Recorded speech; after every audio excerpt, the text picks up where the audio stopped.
So welcome to the Delingpod, and I have been spoiling you listen, special listening friend with guests beyond your wildest dreams, and here I have found another one, possibly the starriest of all. I've got Lauren Southern here. Well, thank you so much for having me. No, it's a real thrill. Lauren, I have to ask you, because this strikes me as so bizarre. Just remind the special listening friend why it was that you can't come to the UK anymore, can you? No, I can't. And it is on charges of racism, allegedly, because I said Allah was gay. I'm not sure what that has to do with race. If you figure it out, you can let me know. But still trying to figure out how gay people in Allah are a race. Or how suggesting Allah being gay is offensive to progressives at all. Yeah, exactly. Because that would imply that something wrong about being gay. Right. So why can't God be gay? Isn't that beautiful and stunning and brave? And isn't he everything anyway? Right. Wow, that's a good. I should have used that one. Maybe I'd be allowed to do this interview in the UK if I were that sharp. You know who you should have had advising you? If you'd got the Imam of Peace, he would give you the theological grounds for arguing that case. Well, what's that show, Make a Millionaire or whatever? The show Millionaire, where they give you like a phone a friend. Who Wants to Be a Millionaire? Yeah. Who Wants to Be a Millionaire? Yeah.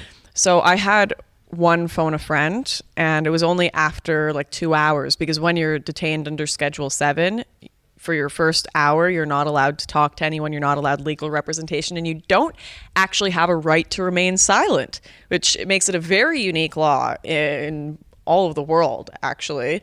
But after an hour, I demanded to speak to a lawyer, and they couldn't find me one. So that's one of the only reasons that I got out of that horrific questioning sessions.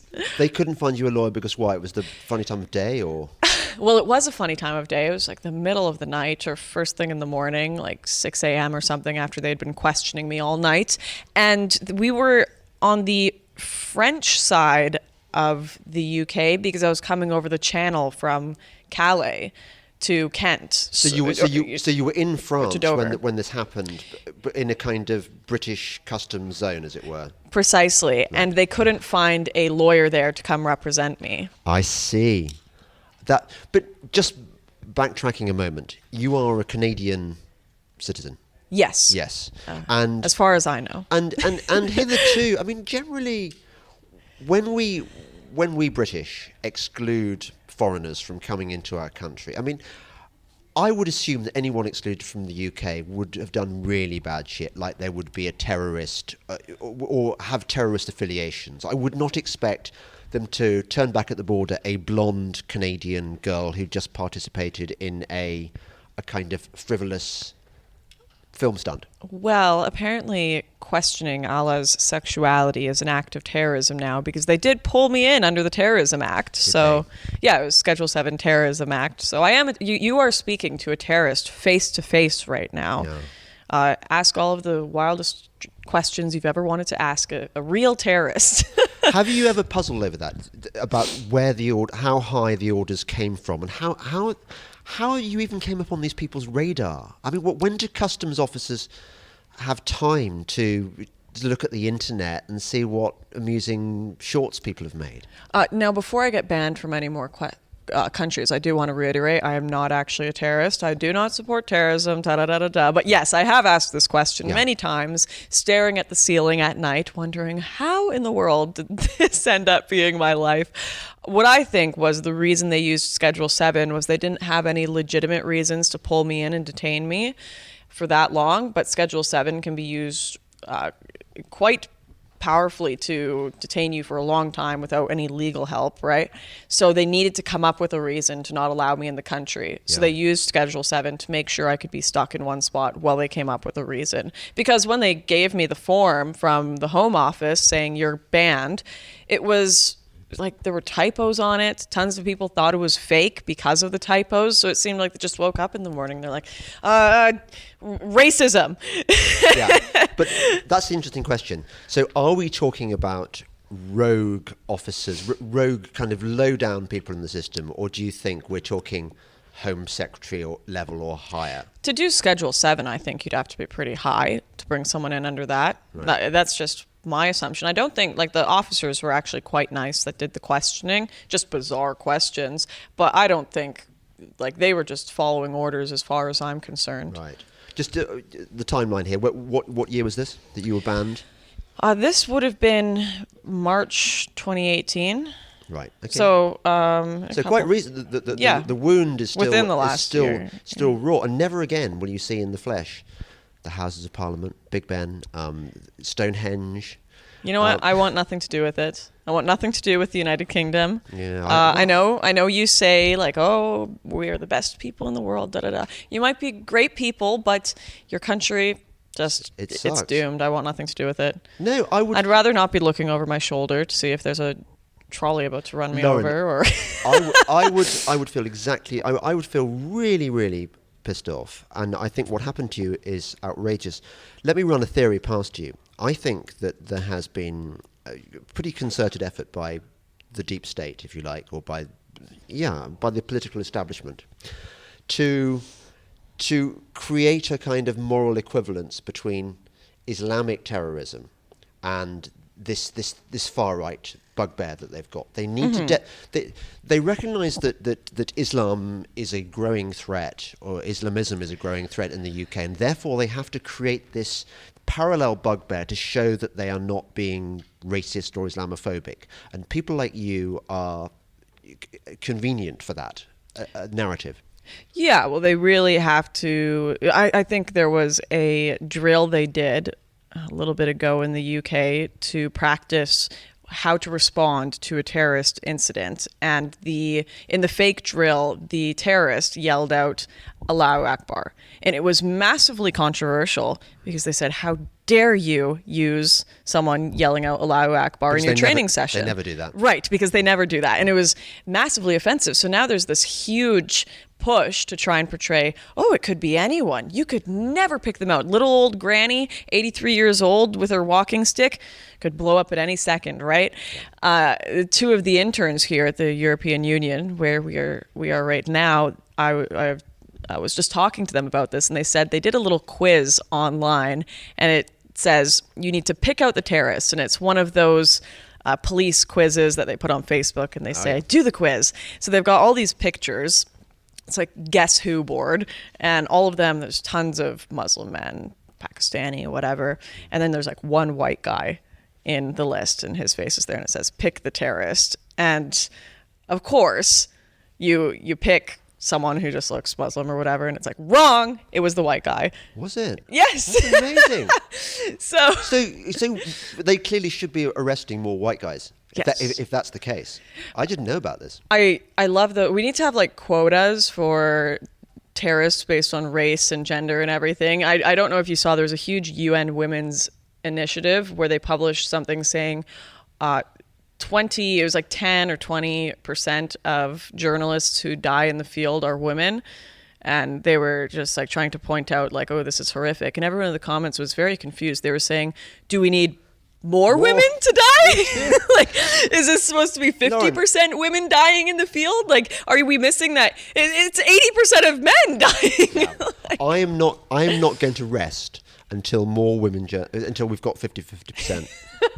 Yeah. I'm not going to, actually, I can't say that. I was just about to be like. Actually, because the dangerous things you do, you don't want to be tempting. You're a brave girl. I am just trying to equalize the amount of genders dying in journalism here. I am very progressive. Yeah. Well, it is an act of supreme sacrifice. I want to come onto your latest project in a minute, but first of all, I want to know the story about how you became Lauren Southern. Tell me a bit about your background and I have an extraordinarily boring backstory. There's absolutely nothing interesting about me. Very normal. Grew up playing video games, sitting, going to school, playing volleyball. Lovely family. I wasn't beaten up by immigrants in the street or something and decided to become right-wing Batman. Like, I don't know. I'm pretty normal. And I think like most people these days, it's just a matter of there's a huge contradiction going on in the media. The things that were being told to me in my classrooms and my university lectures growing up just seemed completely bizarre. And detached from reality. So I said something about it, and apparently I said it at the right time when there was an upswing, or a huge vacuum waiting for people to comment and criticize feminism, which allowed me to get the platform I have now. I literally just said something that I think plenty of people were thinking. Yeah. And it was at the very beginning of the spark of kind of this resistance to mainstream narratives. What did you say? That's why I'm here now. Oh, I made a video where I explained why I'm not a feminist, and I just showed all of the statistics of men's issues, how men are being murdered in the workplace, how they are more likely to commit suicide, how they're more likely they have very high rates of rape in prisons, for example, and these are just not issues we talk about. So I couldn't connect with the feminist message that was being sold to me at the time. And that was something that a lot of people were thinking, apparently. And the video went viral. It went completely viral. I still, honestly, the video, when it was put on Facebook, I think the link has been taken down now, but it had about 30 million views on Facebook. More views than anything I've ever made since then. Well, you went from complete nobody to, I mean, a legend. It was terrifying. And I want to talk about, I was 19 years old. So my entire adult life, I have been kind of a social media personality, and it's a very bizarre thing to think about. Luckily, doing these documentaries now, I have a bit of time to kind of back away and be normal.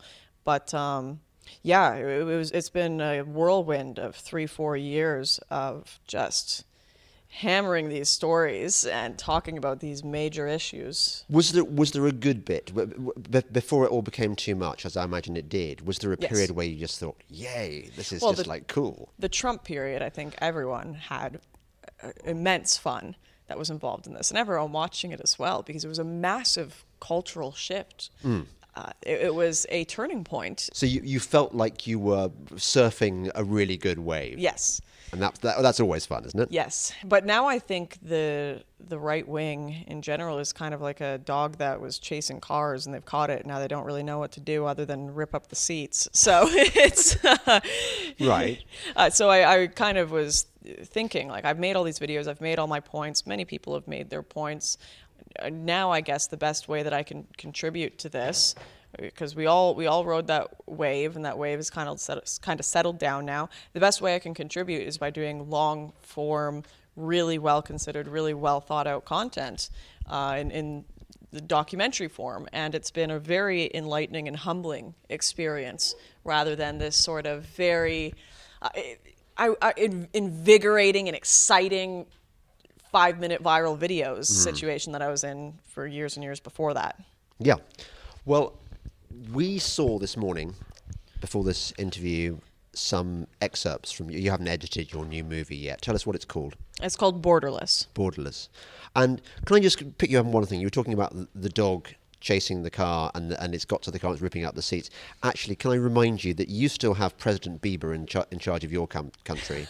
In the UK, we still haven't got Brexit, and we've got this kind of left-wing deep state. Europe is in chaos. So I think you do actually have a lot of work to be done. Oh, absolutely. So tell us what you do in this movie. Well, initially, the Borderless project, we were hoping to highlight and discuss what has happened to Europe since this mass influx of migrants, how the culture is changing, our language is dying, our small towns slowly changing into Sharia law. You hear about grenades going off in Malmo, Sweden, and we just wanted to talk about the impacts that this crisis has had on Europe. Luckily, we had a much bigger budget than we had for farmlands, which we literally, when we landed in Johannesburg, we had like $5,000. And we're like, well, we've got to try and drive around the country and stay places and film and buy equipment with $5,000. We'll see how that goes. So this was a much bigger project, and we figured we could go with security to the other side of the crisis, to the other side of the Mediterranean, and investigate what's going on in Turkey and Morocco as well. And when we did that, the whole Borderless movie, the way we were approaching it completely changed, because we realized one of the most fascinating parts of this whole crisis is Europeans are not the only victim here. They are definitely a victim dealing with terrorism, cultural decay, financial collapse, but these migrants are being sold a lie. They are being told by these traffickers they are going to paradise. They're being told, give me 5,000 euros and I will send you there and you'll have a place to live. You'll have tons of money. There's no crime here. Europe is amazing. It's perfect. And these migrants then get in these dinghies. Some of them drown. Some of them die. They get to Europe and they're living in camps with criminals, sleeping on wet mattresses, getting attacked if they're actual refugees that are Christians. Crap food. Even if they do make it to Europe, they're living under bridges. Like, it's insanity. Is there not an end goal beyond that where it suddenly gets all right? I mean, once they get within the welfare system, aren't they going to be okay? Well, the issue is some of them do manage to get welfare and some of them do manage to get into the system, but there are so many people coming. The infrastructure in Europe just can't handle it. Right. And one of the biggest problems is, on the advice of these traffickers, a lot of these people, well, most of them, throw their passports into the sea so that they can't be deported back to their home country, or if they have criminal records so that they can't figure out who they are. How do you expect border force, how do you expect countries to process these people, give them asylum, give them jobs, even give them welfare, if we have no idea who they are? I tell you how I expect, because it seems to me that the European nations are completely supine when it comes to refugees, and it seems to me that they don't have the appetite or the ability to deport them. Therefore, they are within the system de facto.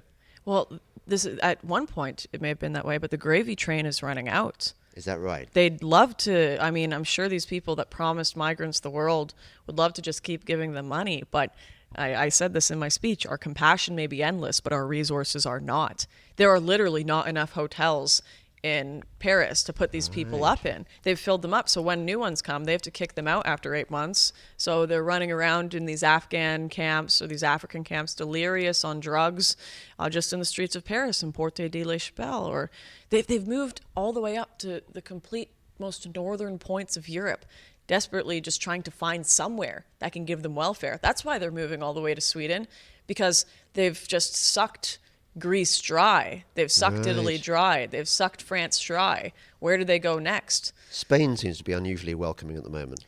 Yeah, but they're not going there to stay in Spain. They're going there because they'll instantly get a lawyer. They won't be deported when they go there. It's a great starting point to get into the Schengen zone.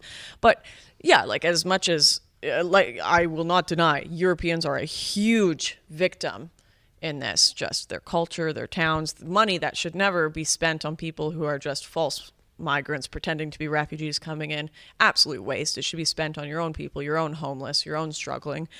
But these migrants, they are being told from every which media outlet, Macron, Merkel, they want you to come. They welcome you. This is a country of immigrants. We want you here in Europe. So where are they seeing this stuff? Well, they would see it online. It would be spread to them by NGOs or anyone that went and worked on the other side of the water. Certainly the traffickers love when European politicians say refugees welcome. Yes. They love when the left-wing media show videos of migrants being invited to the Vatican, as they have been, migrants getting their own Olympic team, because that's the image that is then put in the head of these migrants when they sell their homes to get 5,000 euros to give to a human trafficker. And the traffickers laughing all the way home at us idiot Europeans that are selling this lie to their customers. Yes. And then they get there and it's a whole scam perpetrated both by the traffickers who want people to believe this and by the leftists promising these people paradise. And the victim of this are the people they are purporting to love and want to help that are now sleeping under bridges. Yeah.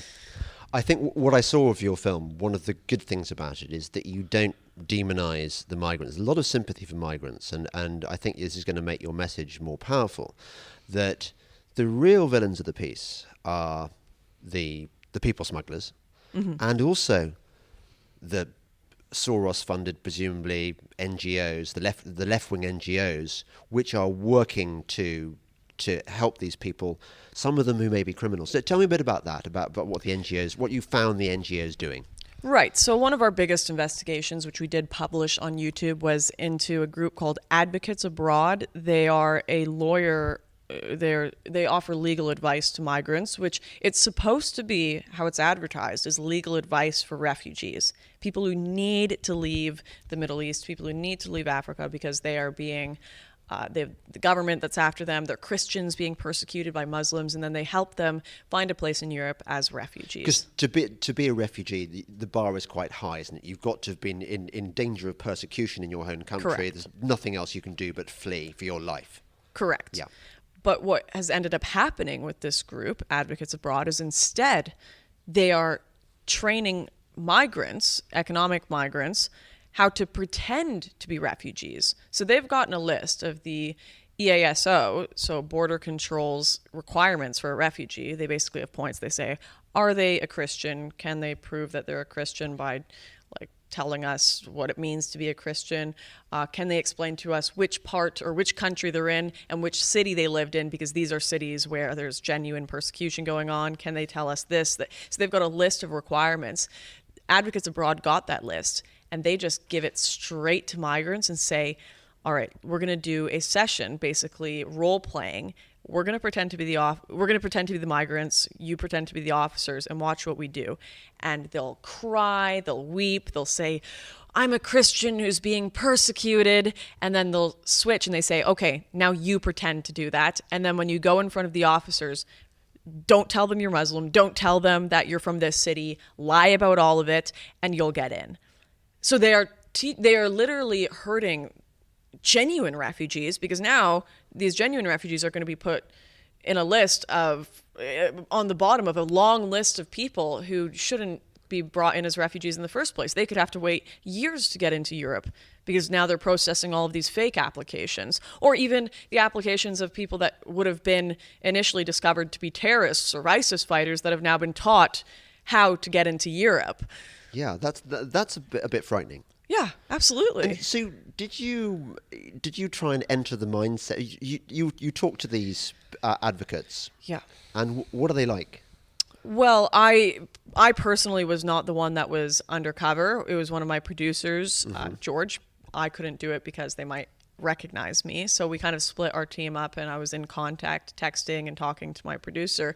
But nice people. Obviously. Yeah. And probably naive. Probably quite highly educated as well. Yes, absolutely. Naive, though. And I think there's two sides to this. One is a genuinely naivety to what they're doing. They wouldn't want to tell themselves, ooh, I'm potentially letting criminals and terrorists. Why? No one would want to believe that they're doing that, so they just ignore the potential consequences of their actions. And then the other side is, I mentioned this in my speech, I don't think our society can see a difference between seeking attention and seeking good anymore. We've been told what makes us seem like good people is to say refugees welcome. We've been told what makes us seem like good people is to work for one of these NGOs. And the actual facts of the situation, that's an afterthought. Who cares about that? Who cares about what the actual consequence of what you're doing is? Look at Tom's Shoes, for example.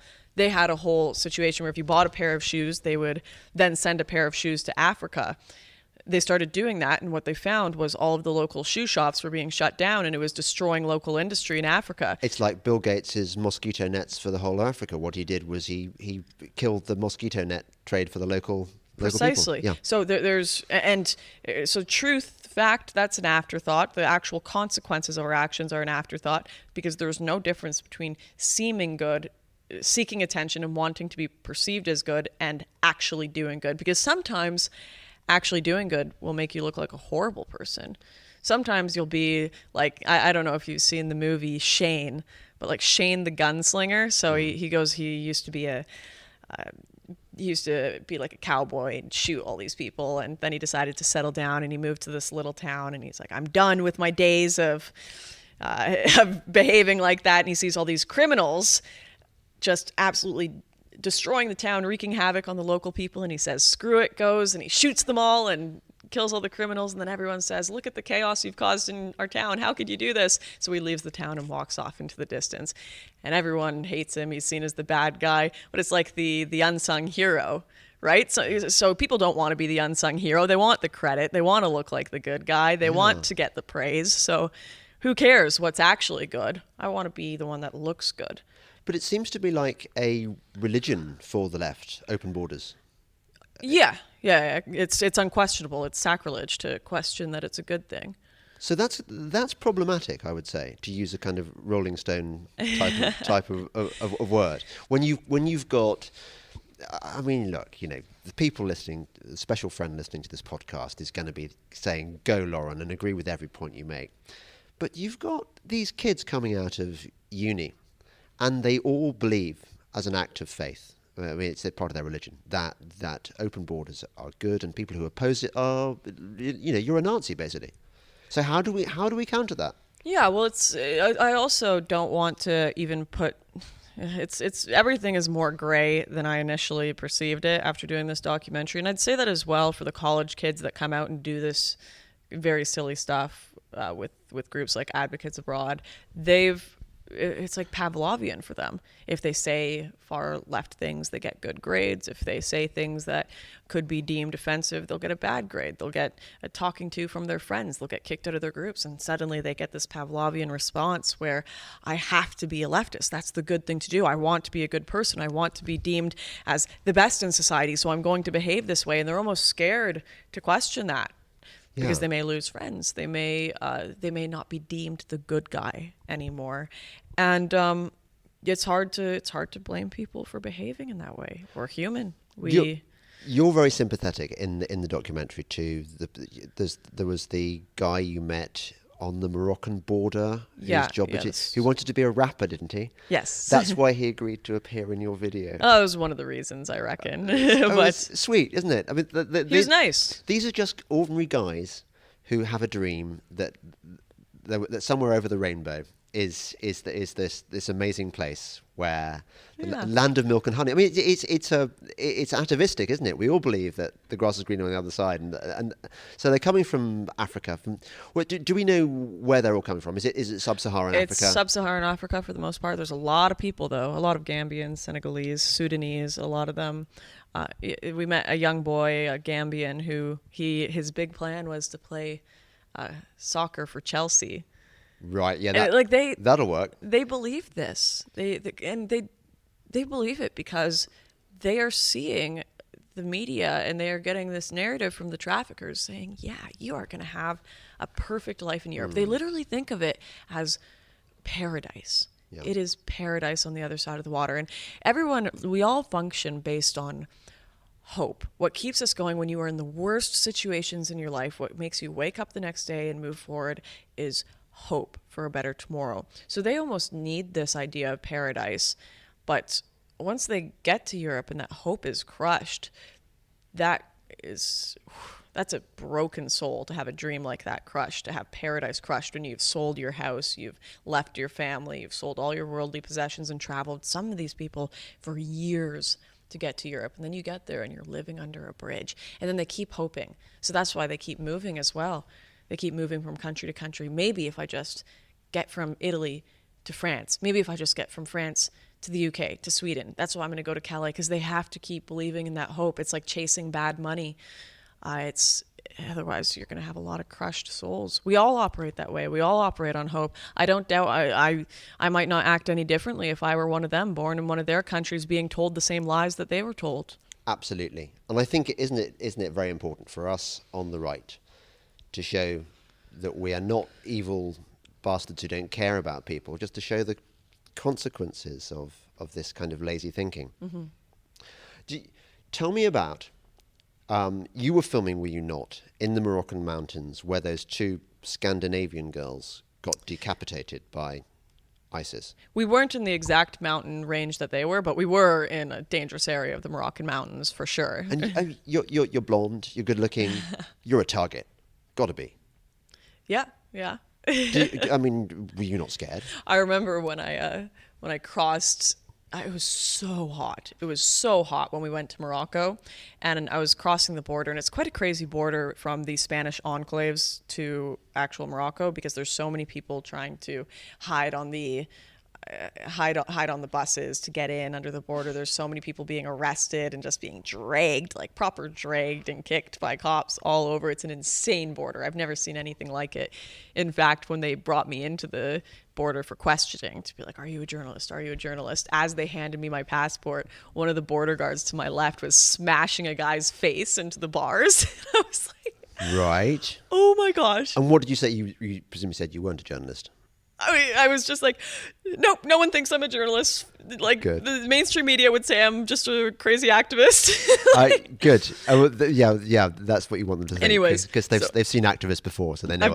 I've got my fixer, and we walk in, and as soon as we cross the border, it's literally like going to the Stone Age. You're like going from the first world, and you're stepping straight into the Stone Age. And I see all of these people look at me, and it is hot as hell. So I'm in shorts and a tank top. Oh dear. And this like older boy and his young, like 13-year-old brother look at me, and the older brother just smacks his hands over his brother's eyes because I've got my shoulders showing. And my fixer looks at me and he's like, you better put something on. So I instantly like cover my hair and we get in a cab and get going. And then, when we went up to the Moroccan mountains, we had to meet a guy who would show us where the camps were. And he was so nervous that we were police. He was waiting and watching us for an hour before he actually met up with us, just to see if we had any police come and talk to us. And then we went to get in the car, and our security told us, they were like, okay, whatever you do, make sure he sits in the front seat, because we don't want him to be able to kind of grab you and put a knife to your neck or something from the back seat, the driver or the passenger, and take you hostage. So just make sure he sits in the front seat so that we're safe. Because we also, at this point, we didn't know we were going to go meet someone who was part of the trafficking ring. We didn't know if we were being brought into a trap. So if we were just going to roll our car up into a compound and then all get kidnapped and killed or whatever. So we just wanted to take what little precaution we could. And as soon as we went to get in the car, he completely refused. He said, I'm not sitting in the front seat. I want to sit in the back seat. And I'm thinking, what possible reason would he have for wanting to sit in the back seat? Other than to chop your head off. Yeah, other than to chop my head off, right? So I'm sitting there and I'm like, okay, we get the interview and we take this dangerous risk, or we just don't get the interview. And I'm like, well, I want the interview. So I decided to sit in the seat in front of him. And the entire time we're driving, I'm just like leaned forward, like just making sure, like totally like folded in half, trying not to lean back in my seat. Yeah. While trying presumably to make it look natural, like you've always got a crooked neck and a crooked back. Yes. Sorry, I'm like the hunchback of Notre Dame. Sorry. Right. So you got through that interview, and you were in Morocco. Presumably, am I right in thinking that there are these territories within Morocco which belong to Spain, and that's what they're trying to get into? Ceuta and Melilla. Right. And they've got huge fences around them and dogs walking between them and guards everywhere. And even when you walk around the fences, you can see clothing cut up in the barbed wire between the fences. Because all of these men that are in the camps, one of those camps we went to, they gather and they wait for more and more men to come from sub-Saharan Africa and come join the camps. And they've got them split up by race, otherwise they'd fight. So they've got them, but they all kind of communicate with each other and have camp leaders that all talk to each other. And they decide a date. They say, all right, April 2nd, when we have about 1,000 people in this one mountain range area, we're all going to go and storm this side of the wall. And if we all do it at once, then it's like a game of British Bulldog. You have so many people and only one person in the field, or 2 or 3 guards in the field trying to stop them. At least some of y'all are going to get by. And it's just that hope, that chance, even though most of them know they're going to have their legs ripped to bits, and they were showing us the scars from dogs ripping them off the walls. They're going to potentially die trying to climb up and fall off onto spikes or whatever. If some of them get over, as soon as your foot touches Spanish dirt, you get a lawyer and you're good. You're That's extraordinary. Yeah, you can't be kicked out. How do you think? What judgment did you form on that particular issue? Do you think we're just we in Europe are inviting our own destruction by being such pussies, or did you think, well, it's fair, they've gone through all that trouble, they should get a lawyer? It makes no sense that we wouldn't guard our borders, but it also, like, to their credit, the fact that we they only have to worry about the border security in Morocco and Turkey and Libya, and they don't have to worry about European border security stopping them, and they get a lawyer, and they have boats picking them up, and they have politicians say come. Who can blame these migrants for thinking that they're welcome? That's funny. Right? Funny you should say that. I was, as you were describing it, I was thinking, this is a fantastic tribute to human ingenuity and organisation. The fact that they know that there's some presiding intelligence which knows you cannot mix the Afghans with the, I don't know, Senegalese because they'll kill each other. And that they build up these camps until they've got enough people to go and storm them. And presumably women and children are not allowed in the... No, they're not allowed in the storming camps at all because they'll slow them down. And they're called storming camps, are they? They're not called that. I just called them that. I think the world has now had that coinage from you. The storming camps. So presumably there are not many women and children in migrants, are there?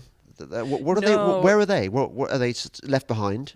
Never to come with the level ones? It's a tough and it's an expensive journey. So first of all, if you're actually a poor and destitute person that needs help, you're probably not going to be making the journey from Morocco to Spain, which, by the way, is the biggest pathway to get to Europe right now. Since the Italian ports have been shut down, now most people are going through Morocco.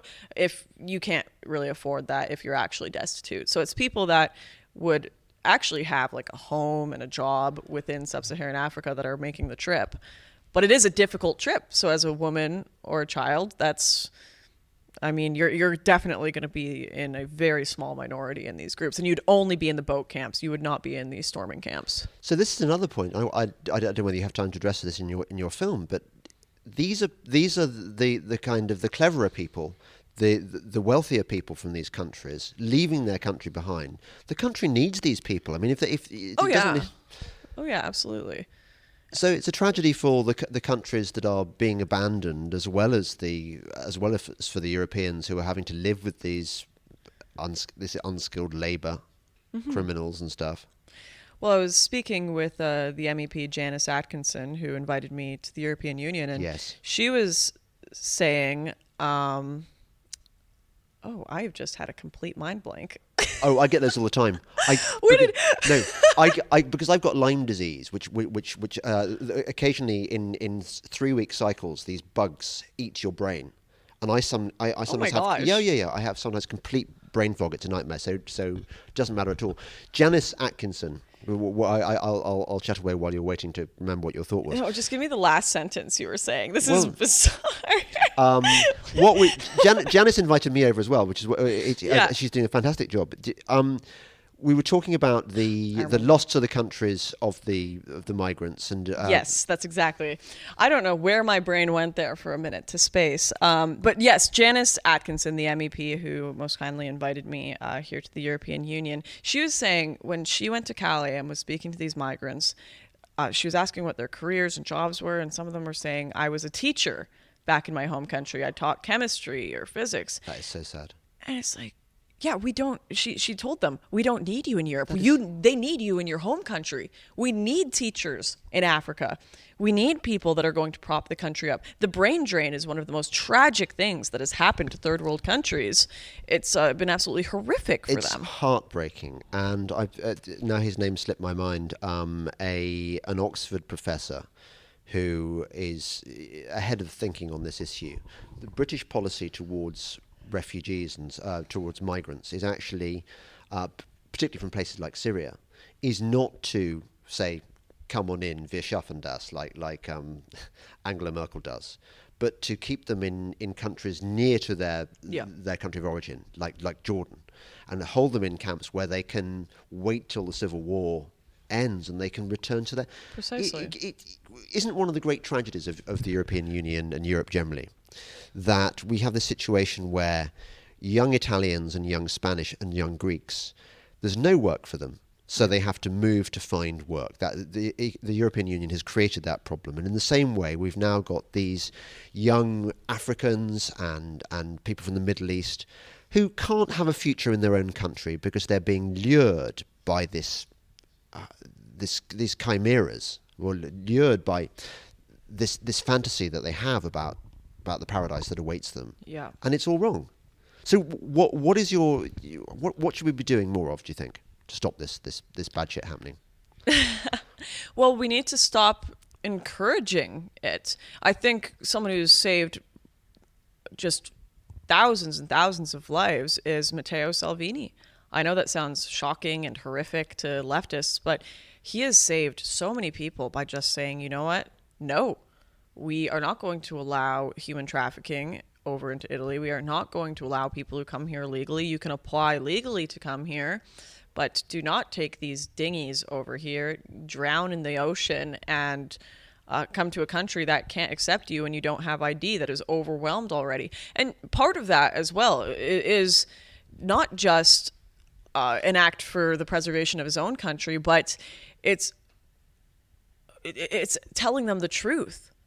Telling them the truth. Like, this isn't a country that is going to accept you, because when they end up in Italy, they end up leaving anyways because they can't be processed. They realize it's, quite frankly, just crap to be there. So then they use their hope and try to go to France and then try to go to Sweden. So if you say these countries aren't going to accept you, which is true anyways, even the ones that purport that they will, well, these people aren't going to chase this dream. We need to just tell the truth, quite frankly, and do what countries have been doing for centuries, and that is just defend your border. These traffickers, these people, if you talk to people on the other side of the border in Morocco and in Turkey, they look at us and they say, "What are you doing?" The traffickers are laughing because they get the money from it. But we interviewed a Turkish farmer at like 3 a.m. who was in one of the coastal cities that constantly saw traffickers and migrants going through, and he was telling me, like, I don't know what Europeans are doing. We need more border security in Turkey, he was saying. These migrants going through our town, they're breaking our windows to charge their cell phones in our houses. It's been disastrous for us. We need more border security here. You guys need more border security in Europe. Yeah. Any sane country. You don't see the Japanese being criticized for not bringing in tons and tons and tons of people. You don't see African countries or Arab countries being criticized for not bringing in tons and tons and tons of people. Everyone gets to protect their borders except European nations for some reason. It's not racist. It's not a horrific thing to do. Sure, have legal migration, no problem, but you have to have sovereignty to have a country. Yes. Well, but I mean, Matteo Salvini, how many people in sub-Saharan Africa, you're saying the message gets through quite quickly? Oh, yeah, because the business is shut down instantly. Because the people that keep the business going on are these NGOs that pick up the boats that won't make it over. These are not ships. The traffickers send these boats out saying, you are 100% going to get over, knowing full well those ships aren't going to make it there, and the only chance their business is going to still go is if the NGOs pick them up. So they will not send the ships if the NGOs aren't there. So the NGOs aren't there anymore of Italy? In Italy, the ships are being impounded and shut down and stopped, yeah. But in Spain, I imagine they're still there? They're still operating, absolutely, yeah. So Spain, they call them salvation ships. Spain at the moment is the weakest link. Yes. Wow, this is the problem, isn't it? This is the problem with a borderless entity like the European Union. This is the problem with the Schengen zone. With Schengen, yeah. That all it takes is one weak link. All it takes is one left-wing government with those open border attitudes, and the whole of Europe is stuffed. Yeah, and you know what's fascinating is the only reason that there are some routes being shut down in Spain, like the Tangier route to Tarifa, is being shut down. That's like the closest route, right across from Gibraltar, is because the Moroccans are shutting it down. There are Moroccan Coast Guard shutting it down. How bizarre is that? That Turkey, Libya, and Morocco are doing more for European border security than Europeans themselves. It blows my mind. Do you know why they're doing that? They just don't want the refugees in their country, I suppose. Sorry, migrants. Well, they realize that it's a complete mockery of their borders, as well as they've got a huge trafficking ring that they have to deal with as well, and they've got men who are completely undocumented living all over their towns and their streets across the borders of Melilla and Ceuta. Sorry. Yes, I'm very bad at these words. I don't know. It's disastrous. spelled Ceuta, isn't it? Yeah. It's disastrous. So now, like, the police have tried to get them off the streets because it's making it even more of a Stone Age country than it and was also, before. to be fair, Morocco has a thriving tourist industry. Yes, the tourists don't want bloody. I'm not going to lie. Morocco is beautiful. And the Yeah. Moroccan people, like a lot of them are lovely, And their cuisine lovely is people, fantastic. wonderful food. So they had lovely hotels and cities. But if you have people all over the streets causing crime that have, and they do, migrants do cause crime because when you're in desperate situations, you don't have money, you don't have a job, and you need money to pay your trafficker or your camp leader.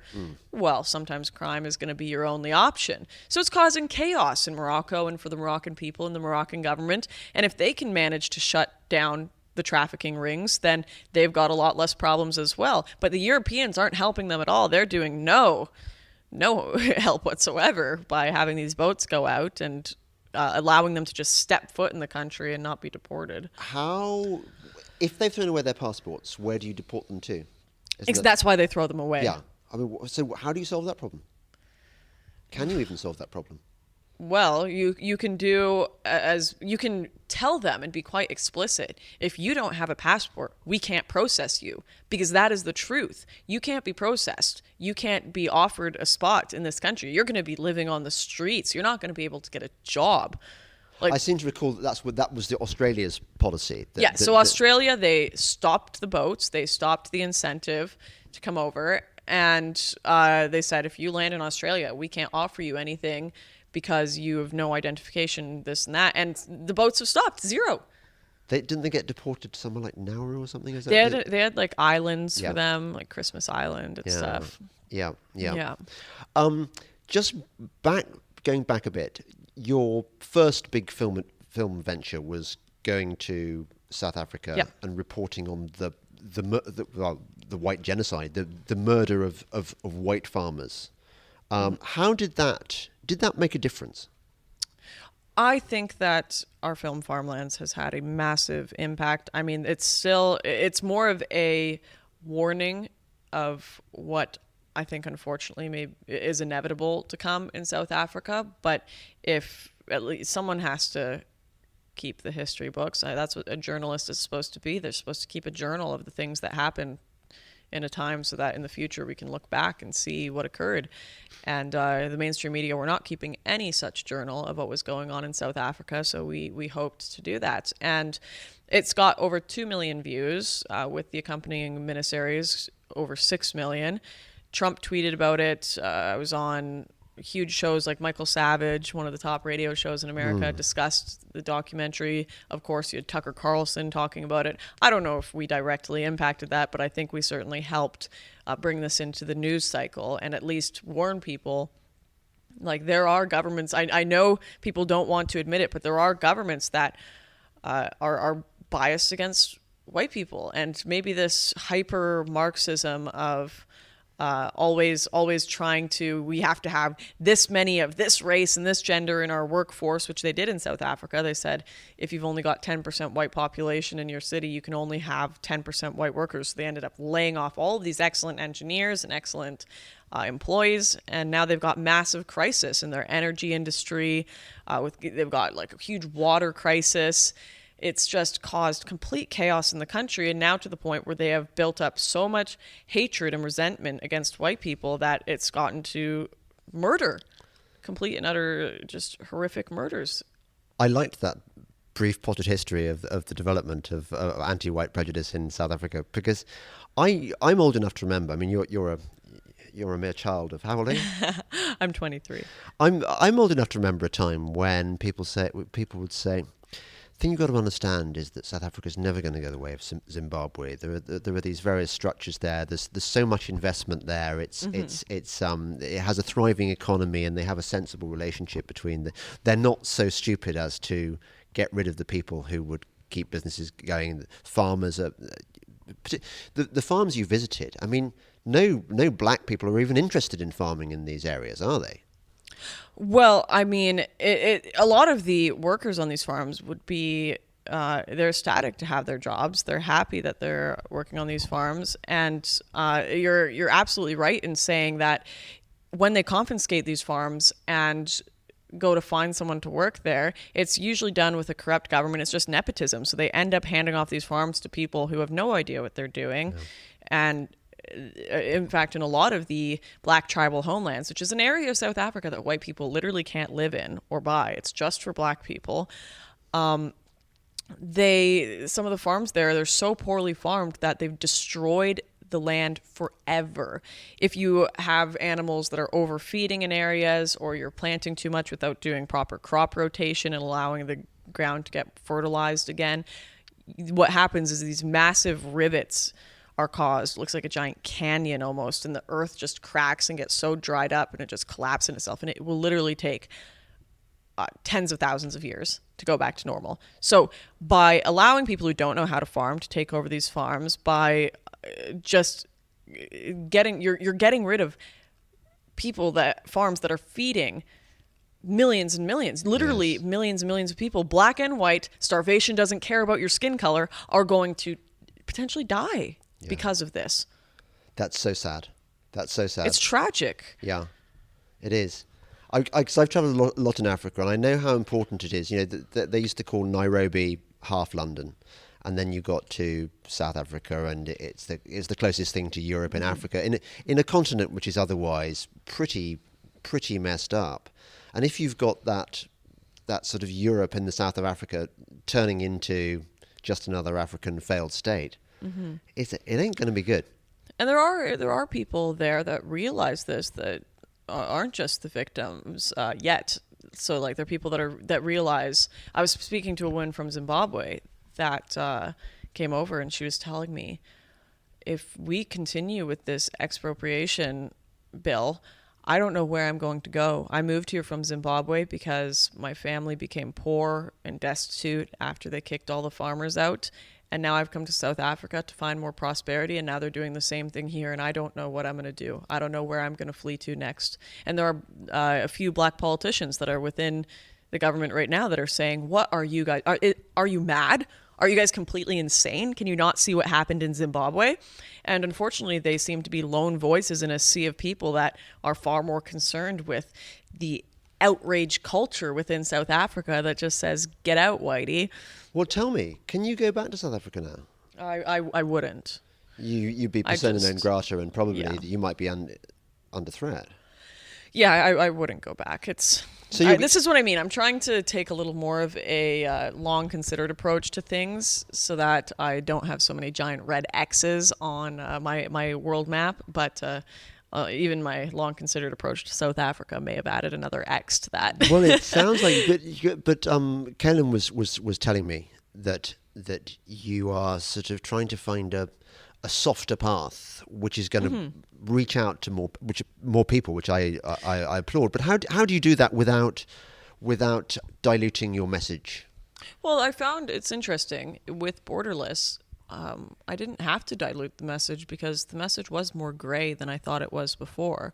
And that's just the truth. Like not all of these migrants are invaders intent on destroying the Western world. It can be fun to portray it that way, and it can certainly rile people up and hype things up. But the truth is, we're all victims of a very messed up, basically business in the form of selling people that has been held up and propped up by politicians that are more interested in being popular and getting attention than they are in truth. Yeah. And we're all victims of it. We're all victims of people trying to make money, bad men trying to make money, no matter what your skin color is. And apparently you've mastered Instagram. You've got a sideline as a kind of fashion icon now. Yes, now I'm a fashion icon, but I don't dress myself. My producers do. I don't know how to dress. This is look. Do you not? Are you really shit at fashion? Oh, I literally had a closet of just black tank tops. Right. I'm like the Steve Jobs, but in a female body, and it was just black tank tops and jeans because that was easy. But it horrified my producers. They were disgusted. Can I say it's probably an advantage? Can I mention the fact that they're gay?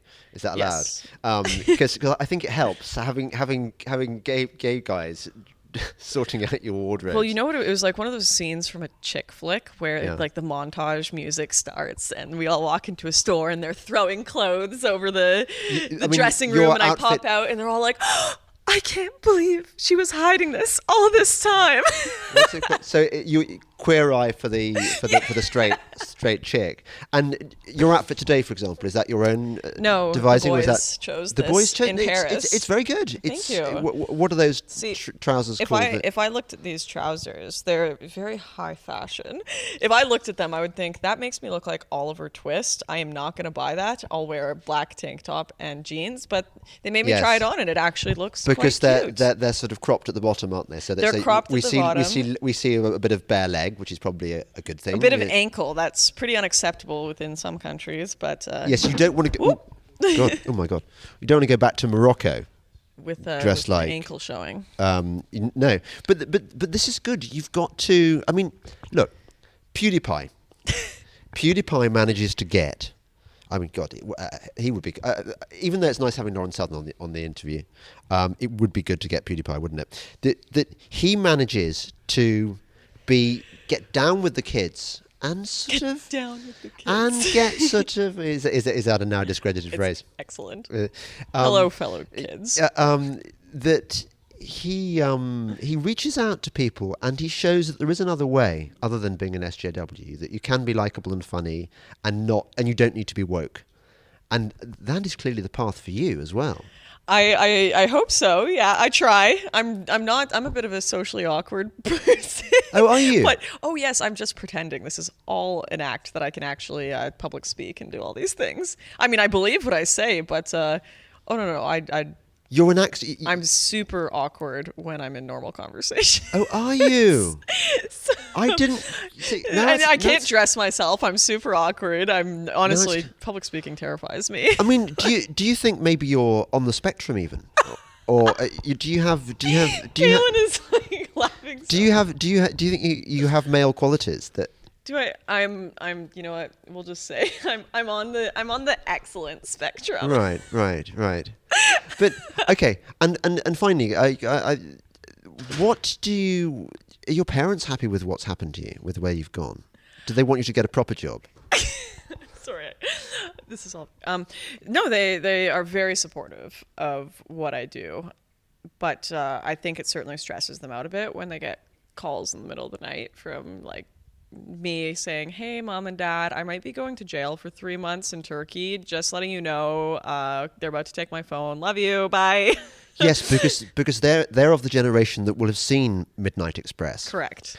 And they know exactly what Turkish jails are like. Correct. So that probably gives them a little bit of anxiety. They were not very impressed with that when I came home. Right. I know. But I didn't go to jail, so. Well done. If you were my daughter, I have to say, I would be shitting myself about your career. I mean, I would be very proud, but I would be worried about you, and I want nice things to happen to you and for you to carry on being. Aw, thank you. No, I do. You're doing great work. Not very many people want nice things to happen to me. So am I missing some aspect of you that I've forgotten to mention? That there is a kind of evil Lauren Southern that. Well, I mean, what have you actually done that's objectively bad? A lot of people seem to think so. Well, apparently I drowned a lot of migrants with a flare gun in the Mediterranean. I didn't know I did it. I may have been sleepwalking, but there are a lot of people who think that. What? Tell me. What do you mean? Oh, well, so basically, I was involved in this activist thing a few years ago, and I held up. I was filming it. They were blocking a ship called the Aquarius, which actually has become like a huge issue in Italy right now. Salvini has impounded it completely, and they've been charged with dropping like 24 tons of toxic waste into the Mediterranean. But that's beside the point. I was trying to film Generation Identity blocking this ship, and I needed light or I couldn't get the shot. So I lit a flare so that we could make sure you could see the boat and the ship. And when that went out to the media, it was Will Sommer, I believe, who said Lauren Southern just fired a flare at a refugee rescue boat, and a bunch of other people picked this up, all these journalists, even people on the right, saying, and it just kept like getting more and more out of control, people saying Lauren Southern just fired a flare at a refugee boat, Lauren Southern just fired a flare at a drowning migrant, Lauren Southern just fired one Italian paper said I fired a torpedo. That would have been cool. I would have quite respected you.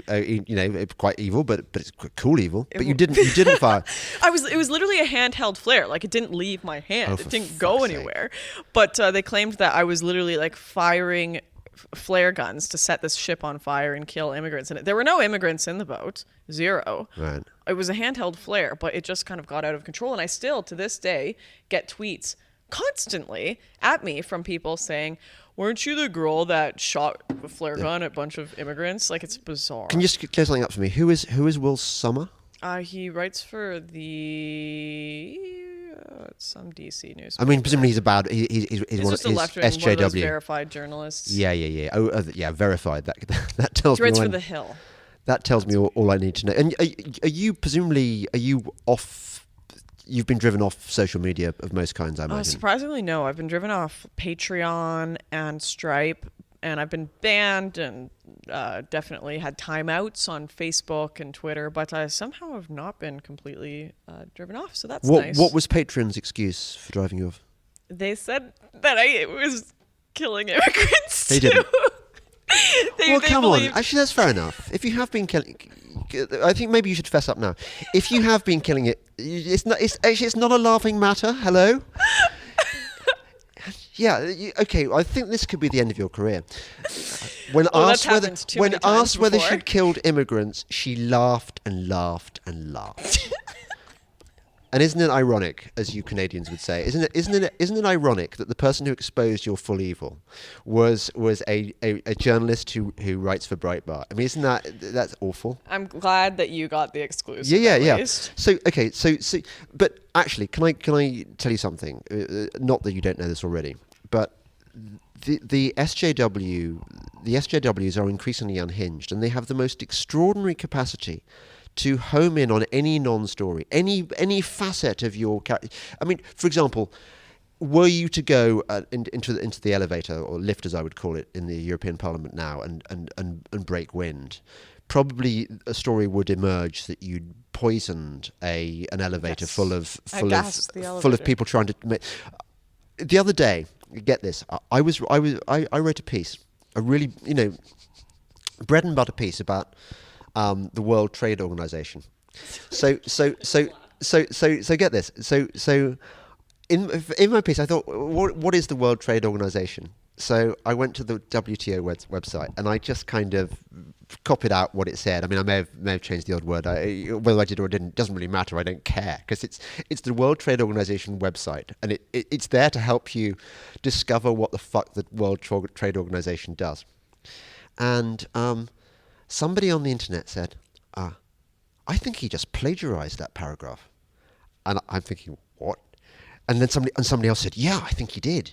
I think he plagiarized that paragraph from the World Trade Organization. It's like a copy, literally a rip-off, uncredited.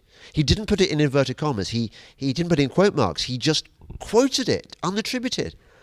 And I was thinking, what kind of insane world we live in, where if you take a self-description from the WTO website, that you are somehow impinging on the creative rights of whichever low-level grunt it was that was in charge of copywriting for the organisation.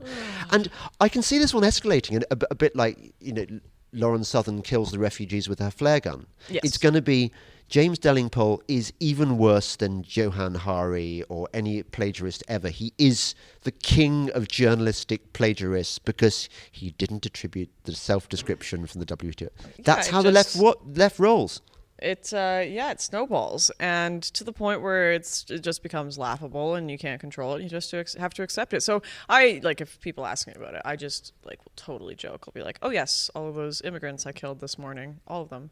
But it gets to a point though where I have been joking like that for so long that sometimes I forget normal people are actually freaked out and believe me. So I've it started to bother me to an extent where I'm like, oh, maybe I should try to clear this up. I did not kill people. No, but it's just so ridiculous that... This is the problem, that we find it ridiculous and we laugh about it. But I know, with every person I know in our game, Stefan Molyneux, Katie Hopkins, or whatever, there's a kind of... there's a sort of stigma that has been successfully attached to them by the SJWs.